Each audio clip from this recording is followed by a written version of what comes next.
बिस्मिल्लाहिर्रहमानिर्रहीम। आपका अपना भाई अरशद करमलाई नई दीनी मालूमात के साथ ईमान अफरोज़ वाक़यात के साथ आपके सामने है। जैसा कि मैंने कल बताया था कि आजकल माहौल बहुत गर्म है और ख़ासकर अकायद की बात हो रही है, तौहीद की बात हो रही है और बड़े बड़े अकाबरीन के पर्दे फाश कर दिए सहाफ़ी इरशाद भट्टी साहब ने। आज एक बयान सामने आया अल्लामा एहतिशाम ज़हीर इलाही साहब का, और उनके मानने वाले कह रहे हैं कि अरशद भट्टी साहब ने बाकियों के शिरक तो वाज़े किए हैं, मुफ्ती तारिक मसूद साहब के अकाबरीन के शिरक वाज़े किए हैं, तारिक जमील साहब के फ़ज़ाइल अमाल के शिरक वाज़े किए हैं, और मुफ्ती मुनीब के शिरकिया वाक़यात को वाज़े किया है। पापा जानी को भी मुशरिक साबित कर दिया गया, और मिर्ज़ा जेलमी साहब इनके भी अकायद के अंदर ख़राबी जो है बिल्कुल ज़ाहिर कर दी गई। लेकिन एहतिशाम इलाही ज़हीर साहब का शिरक साबित नहीं किया गया है, और साबित हो गया कि फ़िरका या मसलक अहले हदीस ही हक जमात है। काश इरशाद भट्टी साहब को इनके शिरक मालूम होते, मुताला किया होता, तो वो भी चीज़ सामने आ जाती। लिहाजा मैं इरशाद भट्टी साहब को भी बता रहा हूँ, पूरी दुनिया को बता रहा हूँ, और अहले हदीस भाई हैं इनको भी आंखें खोलने के लिए कि अगरचे आप में सबसे कम शिरक है, लेकिन 3 शिरक बड़ी शिद्दत के साथ आपके अंदर भी मौजूद हैं। और जैसा कि मैंने कल डॉक्टर मसूदुद्दीन उस्मानी रहमतुल्लाह अलैह का जिक्र किया था, उन्होंने भी अपनी किताब ईमान खालस किस्त अव्वल के अंदर इस चीज़ का जिक्र किया है कि अहले हदीसों के अंदर सबसे कम शिरक पाया जाता है। असल में डॉक्टर साहब तो साबित कर रहे थे कि उम्मत मुसलमान का कोई मसलक, कोई जमात ऐसी नहीं है जिसके अंदर शिरक ना हो, और सबसे ज़्यादा जो मुआहद समझे जाने वाले और कम शिरक जिनमें पाया जाता है वो अहले हदीस मसलक है, उनमें भी ये शिरक आ गया है। फतावा नज़ीरिया के अंदर मियाँ नज़ीर देलवी जो यहाँ बर्रे सगीर के अंदर अहले हदीसों के बानी समझे जाते हैं, फतावा नज़ीरिया के अंदर लिखते हैं, बरेलियों को जवाब देते हैं कि तुम नबी अलैहिस्सलाम को हर जगह हाज़िर नाज़र मांगते हो कि दम दम पढ़ो, दरूद हज़रत भी हैं मौजूद, यहाँ मौजूद नहीं है। यहाँ मौजूद होते तो फिर ये क्यों कहते कि मन सल्ला अलैया इंदा कब्री समेतहू, जो मेरी कब्र के ऊपर आके सलातो सलाम पढ़ता है उसको मैं सुनता हूँ। और इनके जो और बड़े हैं अब्दुल्ला बिन बाज मुफ्ती सऊदी अरब, जो इसी अकीदे के ऊपर फौत हुए हैं, उन्होंने भी हज और उम्रा का जो किताबचा लाखों करोड़ों की तादाद में बांटा जाता है हाजियों के अंदर और उम्रा करने वालों के अंदर, उसके अंदर ये लिख दिया कि जो कब्र के ऊपर आके सलातो सलाम पढ़ता है, नबी अलैहिस्सलाम ने फरमाया कि मेरी रूह को वापस कर दिया जाता है और मैं खुद उसको सुनता हूँ, जवाब देता हूँ। ये झूठी रवायत है, मुनकर रवायत है, कुरान के ख़िलाफ़ रवायत है, मुशरिकाना रवायत है। ये उस अमल को जो खालिस हम अल्लाह के लिए दुआ मांगते हैं, अल्लाहुम्मा सल्ली अला मुहम्मद, ये दुआ अल्लाह से मांगते हैं, तो क्या फ़रिश्ते अरबी भी नहीं जानते कि हमारी दुआ अल्लाह के पास, बाकी सारे अमाल अल्लाह के पास जाते हैं, तो ये अमल नबी अलैहिस्सलाम के पास क्यों जाता है? ये तो एक दुआ है, और दुआ तो अल्लाह सुनता है, फ़रिश्ते लिखते हैं, अल्लाह के पास ले जाते हैं, बग़ैर वहाँ पहुँचे हुए पहले से अल्लाह ताला को मालूम है कौन क्या दुआ मांगेगा। वो इल्म वाला रब है, उस दुआ को कबूल करता है, जिसके हक़ में मांगी जाए उसके भी दर्जात बुलंद होते हैं, और जो दुआ मांग रहा होता है उसको भी इबादत ही लिखा जाता है। जिस तरह हदीस में आता है, नबी अलैहिस्सलाम ने फरमाया कि जो मेरे ऊपर एक मरतबा ये सलात यानी दुआ मेरे लिए कहता है तो अल्लाह 10 रहमतें उस बंदे के ऊपर भेजता है। तो इस तरह जो सही तरीका है इसको छोड़कर और फिर मुशरिकाना तरीके से उस रवायत को एक झूठी रवायत के ऊपर ईमान बना लेना, ये बड़ी जहालत है। और फतावा नज़ीरिया के अंदर मियाँ नज़ीर साहब लिखते हैं, सुने एहतिशाम ज़हीर साहब और इरशाद भट्टी साहब, इनका इंटरव्यू दोबारा लें ज़रा, और इनको कहो कि ये इतना बड़ा फतावा जिसके ऊपर पूरा आपका मसलक अहले हदीस खड़ा है, वो तो कहते हैं कि नबी अलैहिस्सलाम कब्र के ऊपर आके पढ़ो तो सुनते हैं, और दूसरी झूठी रवायत उन्होंने पेश की और कहा कि दूसरी रवायत ये है कि अल्लाह ताला ने कुछ फरिश्तों की ड्यूटी लगाई हुई है, पूरी दुनिया के अंदर हर लम्हे हर जगह वो मौजूद होते हैं, और जब कोई कहे अल्लाहुम्मा सल्ली अला मुहम्मद तो ये पकड़ के उसको और फिर मदीने वाली कब्र में आके पेश कर देते हैं। ये दूसरी रवायत जिसको तौसीफ़ुर रहमान राशिदी, वो भी अहले हदीस है, सल्फ़ी हैं, वो भी इस रवायत को बयान करते हैं। पहले दोनों रवायतों को बयान किया करते थे मियाँ नज़ीर की तरह कि जो कब्र के ऊपर आके पढ़े उसको खुद सुनते हैं, नबी अलैहि सल्लम ने फरमाया, और जो दूर से पढ़े उसको फरिश्ते लेके आते हैं।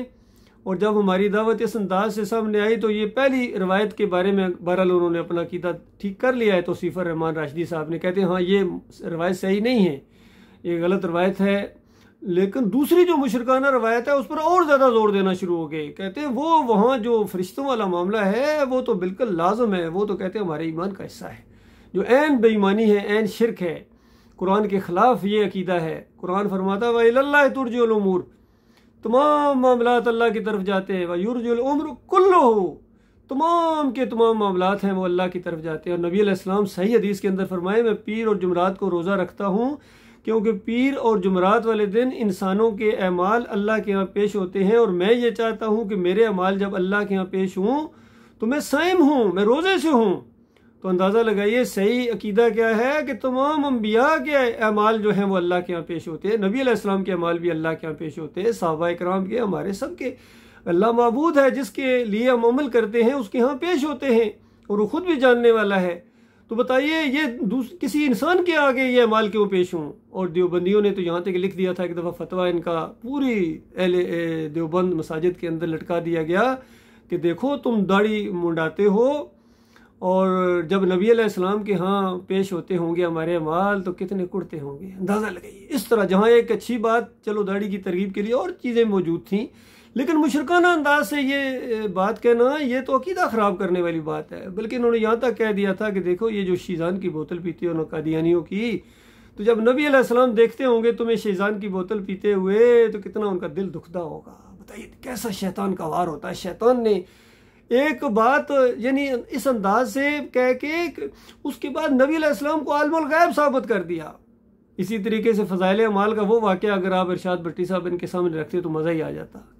ये जो कहते हैं ना अल्लाह से होने का यकीन और मखलूक से ना होने का यकीन, रायवेंड वाले, तारिक मसूद वाली पार्टी, तारिक जमील वाली पार्टी, इनको कहो कि वो जो फ़ज़ाइल अमाल के अंदर वो वाक़या लिखा हुआ है कि एक हाजी साहब नौजवान जा रहे थे और हर कदम के ऊपर दुरूद पढ़ते थे। किसी ने कहा ये आपका अमल के सुन्नत के मुताबिक है या तुम्हारा अपना शौक़ है।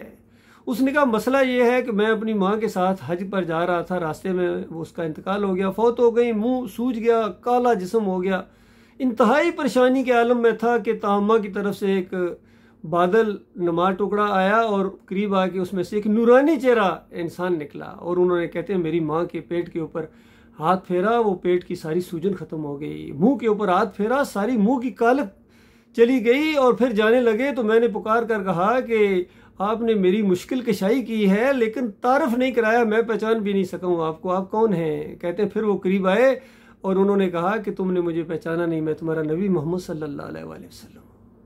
अस्तग़फिरुल्लाह अस्तग़फिरुल्लाह। और साथ बताया कि असल में तुम दरूद बहुत पढ़ते थे और जो भी मुझे दरूद मेरे ऊपर पढ़ता है मैं इसी तरह उसकी मुश्किल कशाई करता हूँ। बताओ कहाँ गया तुम्हारा वो अकीदा कि अल्लाह से होने का यकीन और मखलूक से न होने का यकीन, कहाँ गया वो तुम्हारा अकीदा। इसी तरह जामी साहब, ये भी एक वाक़या है, ये क्लिप लंबा हो जाएगा वरना इतने वाक़यात हैं फ़ज़ाइल अमाल के अंदर कि शिर्क से भरमार है इसके अंदर, जिसका दफ़ा करते रहे मुफ्ती तारिक मसूद साहब। शर्म आनी चाहिए इनको, इनके ऊपर मुफ्ती का लेबल लगा हुआ है। ये वो नाग हैं अल्लाह के बंदो जिन्होंने तुम्हें डसा है, चाहे तारिक जमील हों, चाहे मुफ्ती तारिक मसूद हों, चाहे ये तकी उस्मानी, वो भी शिर्क का दफ़ा करते हैं।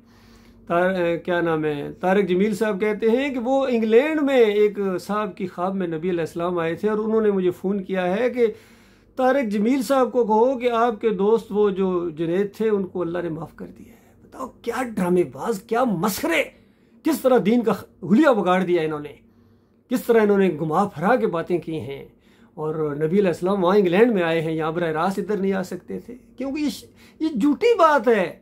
इब्ने सरीम बयान करते हैं कि ये उनके लिए जिन्होंने नबी अलैहिस्सलाम को अपनी असली हालत में देखा, ये उनके लिए है। तो इन्होंने आज हर एक ताहिर कादरी कहते हैं मेरी ख्वाब में आए और मुझे आगे बता गए कि ताहिर तुम्हारे अलावा सारे ये फासिक और फाजिर, मैं किसी के पास नहीं आऊँगा, आइंदा पाकिस्तान नहीं आऊँगा।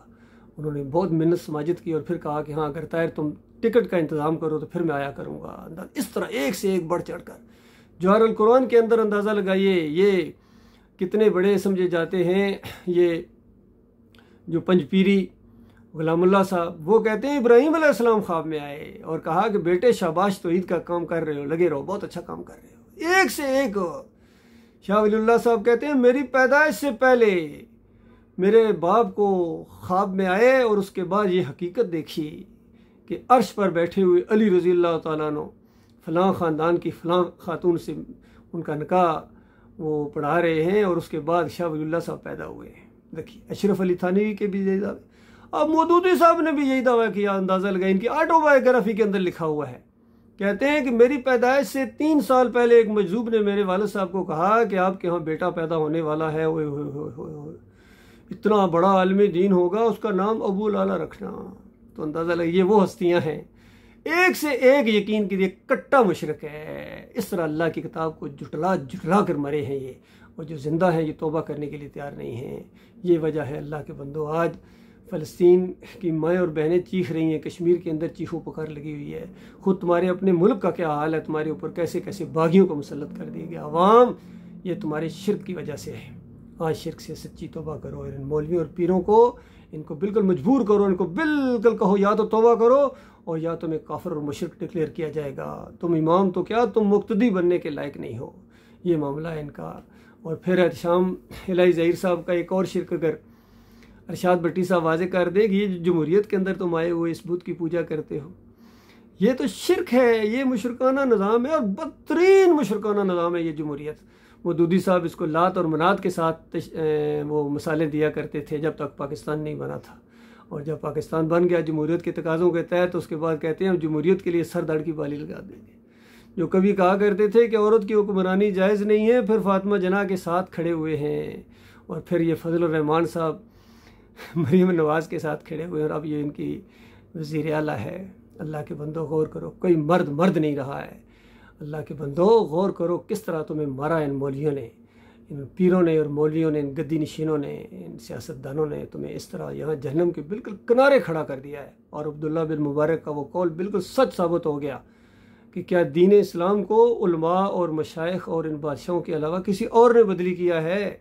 तो ये मामला है मेरे प्यारे भाइयों, गौर करो। मैं तुम्हारा भाई हूँ, मैं मौलवी नहीं हूँ, पीर नहीं हूँ, मैं आपका भाई हूँ। मेरा दिल आपके साथ धड़कता है, मुझे तरस आता है आपके ऊपर कि कितने हैं नमाजी हैं, हाजी हैं, उम्रा करने वाले हैं और तजद्दुद गुज़ार भी हैं, लेकिन शिर्क की वजह से हमेशा हमेशा की आग के अंदर चले जाएंगे। लिल्लाह तौबा करो और माफ़ी मांगोगे, शिर्क और कुफ्र से बेजारी का ऐलान करोगे, अल्लाह तुम्हारे साथ जब होगा दुनिया की कोई ताकत तुम्हें मगलूब नहीं कर सकती है। यकीन करो, ऐसी ताकत है ये ईमान अल्लाह के बंदो, इसके सामने एटम बम और हाइड्रोजन बम और सुपर एटॉमिक बम भी बिल्कुल मामूली चीज़ें होंगी। ऐसा अल्लाह की ताकत, ईमान की ताकत। लेकिन शिर्क के मुँह पर थूको। शिर्क अल्लाह को गाली है। अल्लाह को गाली देने के बाद अगर आप कहें कि अल्लाह आपको इज़्ज़त देगा दुनिया के अंदर या आखिरत में तुम्हें जन्नत देगा, ये बहुत बड़ा फ्रॉड हुआ है तुम्हारे साथ। अल्लाह ताला गौर व फिक्र करने की तौफीक अता फरमाए।